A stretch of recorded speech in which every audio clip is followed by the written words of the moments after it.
Hello my friends. आज हम class 11th के बच्चों के लिए एक और वीडियो शेयर कर रहे हैं। आज का हमारा टॉपिक है एम्पायरिकल फार्मूला। एम्पायरिकल फार्मूला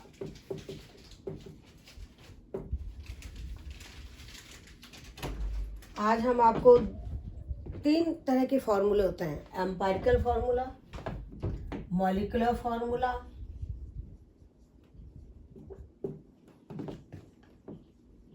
और स्ट्रक्चरल फार्मूला। इन तीनों को विद एग्जाम्पल हम आपको समझाएंगे कि तीनों में क्या अंतर है और क्या इनको हम डिफाइन कर सकते हैं। कौन कौन से? Empirical formula, molecular formula and structural formula. Empirical formula का मतलब है वह फार्मूला जो किसी कंपाउंड में उपस्थित एलिमेंट्स का नाम और उनके एटम्स का रेशो बताता है। जैसे एसिटिलीन का जो फार्मूला है वो होता है C2H2। तो कार्बन के 2 एटम है, हाइड्रोजन के 2 एटम है, तो रेशो हो गया 1:1। तो अगर हम एसिटिलीन के लिए CH लिखेंगे तो इसको हम बोलेंगे एम्पायरिकल फार्मूला। क्यों? क्योंकि CH से हमें ये पता चल रहा है कि एसिटिलीन में 2 एलिमेंट्स हैं, कार्बन और हाइड्रोजन। उन दोनों के एटम का रेशो है 1:1। इसी तरह बेंजीन का एम्पायरिकल फार्मूला है CH। बेंजीन 2 एलिमेंट्स कार्बन और हाइड्रोजन से बनी है। उसमें कार्बन और हाइड्रोजन के एटम का रेशो है 1:1। ये है एम्पायरिकल फार्मूला। एम्पायरिकल फार्मूला से केवल आपको नेम ऑफ एलिमेंट्स और नंबर ऑफ एटम्स का रेशो पता चलेगा। एक्चुअल कितने एटम है ये नहीं पता चलता, ये पता चलेगा मॉलिक्यूलर फार्मूला से। जैसे मॉलिक्यूलर फार्मूला हम लिखेंगे एसिटिलीन का। हम इसीलिए एक ही एग्जाम्पल लेके हर एक में समझाएंगे ताकि आपको इन तीनों फार्मूले में डिफरेंस समझ में आ जाए। एसिटिलीन का मॉलिक्यूलर फार्मूला लिखेंगे C2H2 और बेंजीन का लिखेंगे C6H6। इसका मतलब देखो क्या है। एसिटिलीन में मॉलिक्यूलर फार्मूला लिखा C2H2 जो हमें ये बता रहा है कि कार्बन और हाइड्रोजन एटम से बनी है। कार्बन के 2 एटम हैं, हाइड्रोजन के भी 2 एटम हैं और रेशो भी पता चल रहा है। तो यानी ऐसा फार्मूला जिससे हमें एलिमेंट्स का नाम पता चल रहा हो, एटम्स का रेशो पता चल रहा हो, एटम्स का एक्चुअल नंबर पता चल रहा हो, उसे हम कहेंगे मॉलिक्यूलर फार्मूला। लेकिन इससे हमें स्ट्रक्चर पता नहीं चल रही, बॉन्डिंग पता नहीं चल रही, शेप नहीं पता चल रही। बेंजीन का मॉलिक्यूलर फार्मूला है C6H6। इससे हमें ये पता चल रहा है कि बेंजीन कार्बन और हाइड्रोजन से बनी है। बेंजीन में कार्बन के 6 एटम हैं, हाइड्रोजन के भी 6 एटम हैं। बेंजीन में कार्बन और हाइड्रोजन का रेशो 1:1 है, लेकिन बेंजीन की स्ट्रक्चर क्या है, शेप क्या है, वो हमें नहीं पता। बॉन्डिंग कैसी है वो हमें नहीं पता। तो ये तो हुआ मॉलिक्यूलर फार्मूला। स्ट्रक्चरल फार्मूला में हम इसी एग्जाम्पल को बताएंगे। जैसे एसिटिलीन लिखा तो इसका स्ट्रक्चरल फार्मूला है ये, और बेंजीन का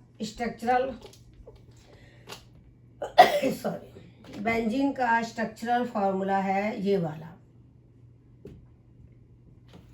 अब देखिए अंतर क्या है। पहले वाले फार्मूले ने केवल हमें ये बताया था एलिमेंट्स का नाम और उनके एटम्स का रेशो। दूसरे वाले ने बताया एलिमेंट्स का नाम, एटम्स का रेशो और एटम्स का एक्चुअल नंबर। थर्ड वाला जो हमने फार्मूला लिखा ये बता रहा है एलिमेंट्स का नाम, एटम्स का रेशो, एटम्स का एक्चुअल नंबर और शेप के लीनियर है, कार्बन कार्बन में ट्रिपल बॉन्ड है, कोवलेंट है। तो इतनी चीज़ें पता चल रही हैं। तो ये स्ट्रक्चरल फार्मूला है जिससे हमें कितनी बातें पता चल रही हैं कि कोई कंपाउंड किन किन एलिमेंट से बना है। जैसे ये कार्बन और हाइड्रोजन से बना है एसिटिलीन। कितने कितने एटम हैं? कार्बन के 2 एटम हैं, हाइड्रोजन के 2 एटम हैं। क्या रेशो है, कार्बन और हाइड्रोजन के एटम का रेशो है 1:1। क्या बॉन्डिंग है, कार्बन कार्बन में ट्रिपल बॉन्ड है। क्या शेप है, लीनियर है। स्ट्रक्चर क्या है, तो ये हमें दिख रहा है। तो इस तरह से स्ट्रक्चरल फार्मूला से हमें ये सारी बातें पता चलती हैं। बेंजीन का स्ट्रक्चरल फार्मूला ये है, जिसमें 6 कार्बन एटम की हेक्सागोनल रिंग है। हर कोने पे कार्बन है, हर कार्बन पे एक एक एच अंडरस्टूड है और 3 डबल बॉन्ड है ऑल्टरनेट। लेकिन आगे के क्लासेस में आप पढ़ोगे तो बेंजीन की स्ट्रक्चर ये बनी हुई होगी कि बेंजीन के अंदर एक रिंग है। क्यों? क्योंकि ये जो कोवेलेंट बॉन्ड है, पाई बॉन्ड जो है, ये घूमते रहते हैं। ये चीज़ हमने आपको, इसको रेजोनेंस कहते हैं। ये इन इलेक्ट्रॉन को डीलोकलाइज्ड इलेक्ट्रॉन है, जो हम केमिकल बॉन्डिंग के वीडियो में शेयर कर चुके हैं। तो आप केमिकल बॉन्डिंग का वीडियो देख लेना, उसमें रेजोनेंस का भी है, लुईस स्ट्रक्चर का भी है, तो वो आपको हेल्पफुल रहेंगे। तो आपको तीनों फार्मूले समझ में आ गए। एम्पायरिकल फार्मूला जो केवल एलिमेंट्स का नाम और एटम्स का रेशो बताता है। मॉलिक्यूलर फार्मूला जो एलिमेंट्स का नाम, एटम्स का रेशो के साथ साथ एटम्स का एक्चुअल नंबर भी बताता है। स्ट्रक्चरल फार्मूला जो एलिमेंट्स का नाम, एटम्स के रेशो और एक्चुअल नंबर के साथ साथ उनकी बॉन्डिंग भी बताता है, शेप भी बताता है। अब स्ट्रक्चरल फार्मूला 2 तरह का होता है। एक होता है एक्सपेंडेड, जिसमें हर बॉन्ड को खोल खोल के लिखते हैं। जैसे 2 कार्बन के बीच में सिंगल बॉन्ड है, कार्बन पर 3 H हैं, इस कार्बन पर 2 H हैं और यहाँ पर OH लगा हुआ है। तो ये एक इथाइल अल्कोहल का फार्मूला है, जिसको हम इथेनॉल कहते हैं। तो जो हम आगे आपको ऑर्गेनिक केमिस्ट्री के नॉमेनक्लेचर में देंगे। तो CH3CH2OH ये जो फार्मूला है, जिसमें हर बॉन्ड क्लियर है, एक्सपेंड किया हुआ है, इस स्ट्रक्चरल फार्मूला को हम कहते हैं एक्सपेंडेड स्ट्रक्चरल फार्मूला।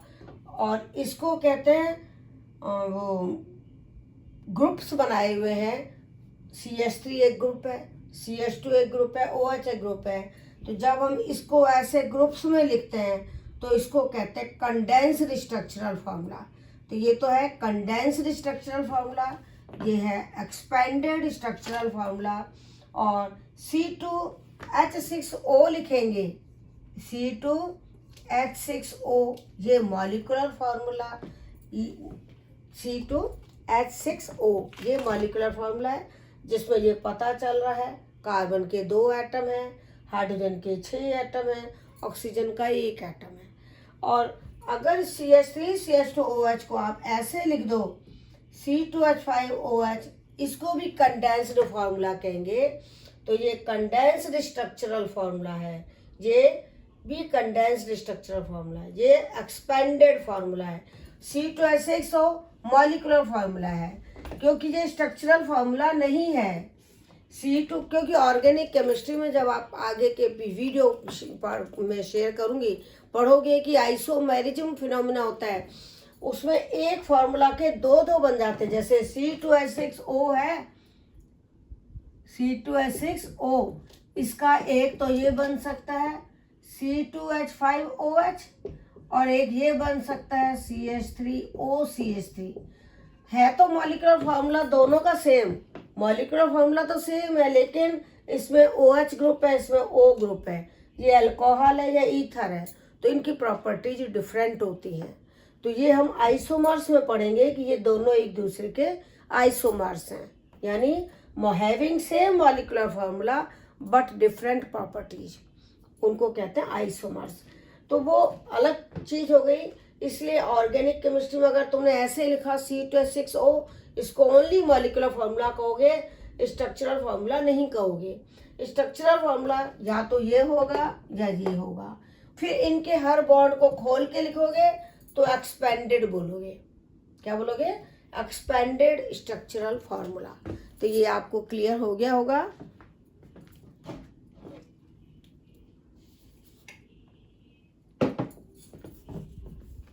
अब हम आपको अगला टॉपिक बताएंगे, एम्पायरिकल फार्मूला हम कैसे निकालते हैं।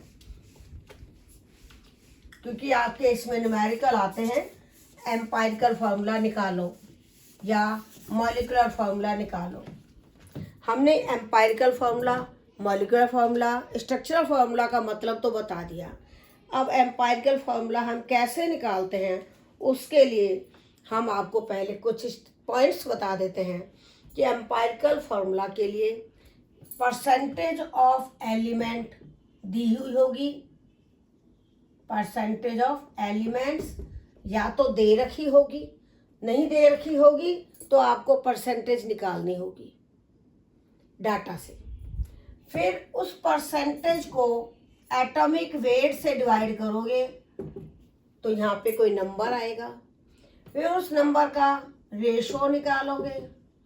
फिर उस रेशो को अगर होल नंबर में नहीं है तो होल नंबर में चेंज करोगे।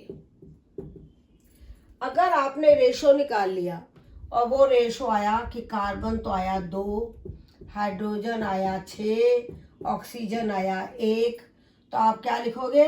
एम्पायरिकल फॉर्मूला बनेगा C2H6O, यानी परसेंटेज आपको गिवन होगी या आप निकालोगे डाटा से। परसेंटेज में एटॉमिक वेट से डिवाइड करोगे।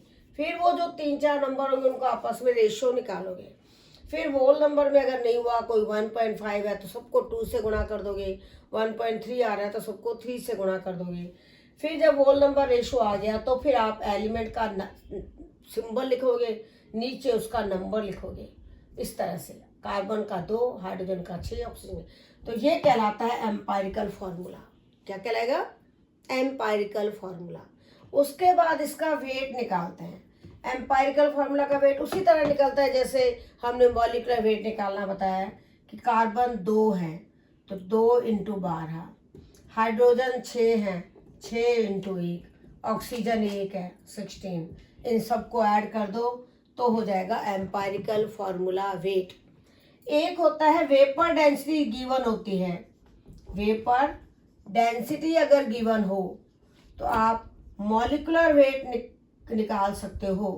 मॉलिक्यूलर वेट कैसे निकालते हैं? ग्राम मॉलिक्यूलर वेट यानी 2 × वेपर डेंसिटी। आपको वेपर डेंसिटी दी हुई होगी, उसको डबल कर दोगे तो मॉलिक्यूलर वेट आ जाएगा।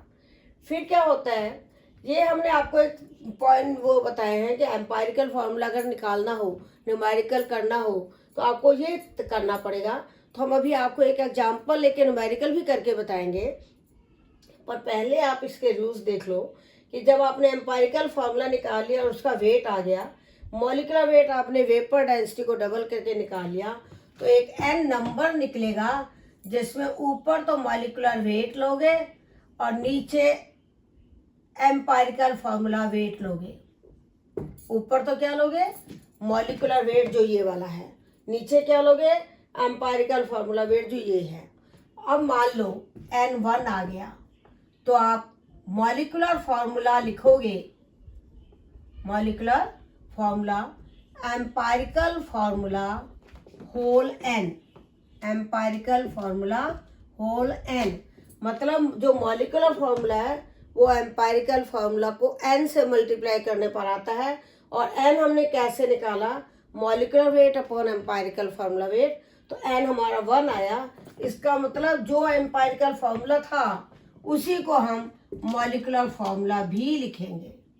अब अगर न्यूमेरिकल में वो कोई प्रॉपर्टी दे देता है कि ये इसकी कोई रिएक्शन दे देता है तो आप स्ट्रक्चरल फार्मूला भी लिख सकते हो, वरना मॉलिक्यूलर फार्मूला तक सवाल खत्म हो जाता है। वैसे मॉलिक्यूलर फार्मूला के बाद वो ये दे देगा कि ये सोडियम के साथ रिएक्शन करके हाइड्रोजन गैस देता है तो आप अल्कोहल लिख दोगे। अगर वो कहेगा कि ये सोडियम के साथ रिएक्शन करके हाइड्रोजन नहीं देता तो ईथर लिख दोगे। तो वो आगे की चीज़ें हैं, वो आपके 12th की चीज़ें हैं। अभी 11th में केवल आपको एम्पायरिकल फार्मूला निकालना आता है न्यूमेरिकल में या मॉलिक्यूलर फार्मूला। तो अब हम आपको एक एग्जाम्पल लेके करा देते हैं। एग्जाम्पल से आपको एम्पायरिकल फार्मूला निकालना बताते हैं। तो आप देखिए, ये जो एम्पायरिकल फार्मूला के रूल्स है वो एक बार फिर देख लो। पहले आप एलिमेंट की परसेंटेज या तो गिवन होगी या निकालोगे। फिर परसेंटेज को एटॉमिक वेट से डिवाइड करोगे। फिर उनका रेशो निकालोगे। अगर रेशो होल नंबर में है तो कुछ नहीं करना, अगर होल नंबर में नहीं है तो उसको होल नंबर में बदल लेना। फिर जितने वो हैं एलिमेंट्स, उनके जो रेशो आएगा उनको उनके सिंबल के सामने लिख के देखना, फिर उनका सिंबल लिखना, सिंबल के नीचे नंबर लिखना, तो आपका एम्पायरिकल फार्मूला बन जाएगा। फिर उस एम्पायरिकल फार्मूला का वेट निकालना, जैसे मॉलिक्यूलर वेट निकालते हैं तो वो एम्पायरिकल फार्मूला वेट हो जाएगा। फिर मॉलिक्यूलर वेट या तो गिवन होगा, नहीं तो वेपर डेंसिटी गिवन होगी। अगर मॉलिक्यूलर वेट गिवन है तो सीधा मॉलिक्यूलर वेट काम आ जाएगा। अगर वेपर डेंसिटी गिवन है तो वेपर डेंसिटी को डबल करोगे तो मॉलिक्यूलर वेट आ जाएगा। फिर आप एन निकालोगे, कैसे? Molecular weight upon empirical formula weight, N आएगा। फिर एन से एम्पायरिकल फार्मूला को मल्टीप्लाई कर दोगे। अगर एन 1 आता है तो जो एम्पायरिकल फार्मूला आया वही मॉलिक्यूलर फार्मूला होगा। अगर एन 2 आया तो एम्पायरिकल फार्मूला को डबल कर देंगे तो मॉलिक्यूलर फार्मूला आएगा। अगर एन 6 आएगा तो एम्पायरिकल फार्मूला को 6 से गुणा कर देंगे। जैसे बेंजीन है, बेंजीन का एम्पायरिकल फार्मूला आप कैलकुलेट करोगे तो CH आएगा और मॉलिक्यूलर वेट आएगा, मॉलिक्यूलर फार्मूला आएगा उसको 6 गुणा करके, C6H6। तो मॉलिक्यूलर फार्मूला कैसे निकलता है? एम्पायरिकल फार्मूला को होल एन करके। अब हम आपको एक न्यूमेरिकल करा देते हैं जिससे आपको और क्लियर हो जाएगा कि एम्पायरिकल फार्मूला कैसे निकालना है। न्यूमेरिकल क्या है? न्यूमेरिकल में आपको दिया हुआ है कार्बन की परसेंटेज, हाइड्रोजन की परसेंटेज और क्लोरीन की परसेंटेज। तो कार्बन की परसेंटेज दे रखी है, पहले हम परसेंटेज लिख लेते हैं तीनों की। कार्बन की परसेंटेज दे रखी है, हाइड्रोजन की परसेंटेज दे रखी है और क्लोरीन की परसेंटेज दे रखी है। कई बार ऐसा होता है न्यूमेरिकल में कार्बन, हाइड्रोजन, क्लोरीन की परसेंटेज देता है, आप टोटल करके देखोगे, अगर वो 100 हो जाता है तो ठीक है, अगर टोटल करने पर 100 नहीं होता तो ऑक्सीजन मान के चलोगे। या कार्बन, हाइड्रोजन की परसेंटेज दे रखी है, टोटल 100 नहीं हो रहा तो आप ऑक्सीजन की निकालोगे 100 में से माइनस करके। तो कार्बन की परसेंटेज दी हुई है 24.27, 24.27। हाइड्रोजन की परसेंटेज दे रखी है 4.07, हाइड्रोजन की परसेंटेज है 4.07। क्लोरीन की परसेंटेज है 71.65, 71.65। आप देखो इन तीनों को टोटल करोगे 100 हो रहा है। और न्यूमेरिकल में मॉलिक्यूलर वेट भी दिया हुआ है, न्यूमेरिकल में आपको सीधा मॉलिक्यूलर वेट दिया हुआ है 98.96। अगर मॉलिक्यूलर वेट नहीं देता तो वेपर डेंसिटी देता जो इसकी हाफ थी, उस वेपर डेंसिटी को डबल करके आप मॉलिक्यूलर वेट निकाल लेते। आपको ये 4 चीज़ें तो दे रखी हैं, अब हमें क्या करना है? स्टेप बाय स्टेप चलना है। परसेंटेज ऑफ एलिमेंट्स गिवन है, ये पहला पॉइंट। फिर percentage divided by atomic weight, यानी जो कार्बन की परसेंटेज है 24.27 उसको 12 से डिवाइड करो, क्योंकि कार्बन का एटॉमिक वेट 12 है तो कितना आएगा? 2.021।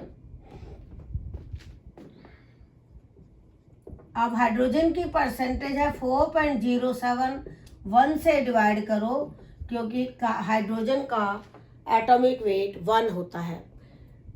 क्लोरीन की परसेंटेज दी हुई है 71.65, उसमें 35.5 से डिवाइड करो क्योंकि क्लोरीन का एटॉमिक वेट 35.5 है तो ये आ जाएगा 2.021। तो हमने अगला स्टेप कर लिया कि percentage of element divided by atomic weight, ये सेकंड स्टेप हमारा हो गया।